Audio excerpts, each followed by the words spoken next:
sur le Dow Jones à présent, alors que la saison des résultats bat son plein aujourd'hui, avec notamment Boeing, Visa ou McDonald's au programme.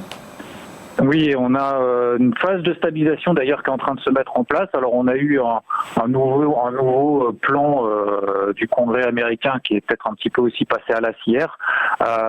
Mais c'est vrai qu'on a eu une petite phase de latéralisation. Alors dans le graphique que je vous ai envoyé, c'est que on est sous forme de ce qu'on appelle un biseau, c'est-à-dire en fait c'est une tendance secondaire qui est haussière. On va voir un métaux qui est en train de se resserrer au fur et à mesure parce qu'on a une baisse de la volatilité.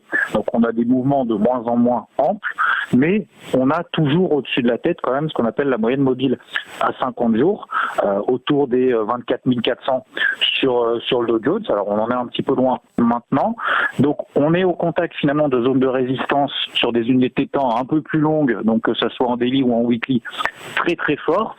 Sur des unités de temps plus courtes, notamment en 4 heures, on est toujours dans une tendance haussière. Tant qu'on reste, et là d'ailleurs on est en train de retester au-dessus des 23 200 au moment où on est en train de parler au-dessus des 23 200 sur l'indice Dow Jones, ce qui montre que on a des supports sur des unités de temps plus courtes qui tiennent pour le moment. Hier on s'est fait un petit peu peur entre guillemets juste en dessous des 23 000 points sur le Dow Jones. On est encore en train de tenir cette zone des 23 000 points.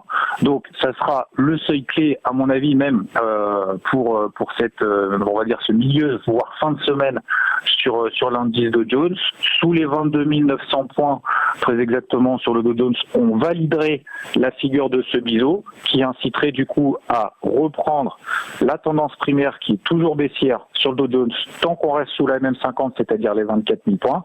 Et du coup, ça nous entraînerait peut-être à des objectifs baissiers un petit peu plus ambitieux. C'est un peu trop tôt pour en parler, mais pour le moment, les 22 900 points tiennent le choc. Attention à si on devait repasser en dessous, parce que du coup, ça invaliderait notamment toute la tendance haussière qu'on a mis en place depuis la fin du mois de mars et depuis justement qu'on est rentré dans ce fameux biseau, notamment sur des zones de temps horaires.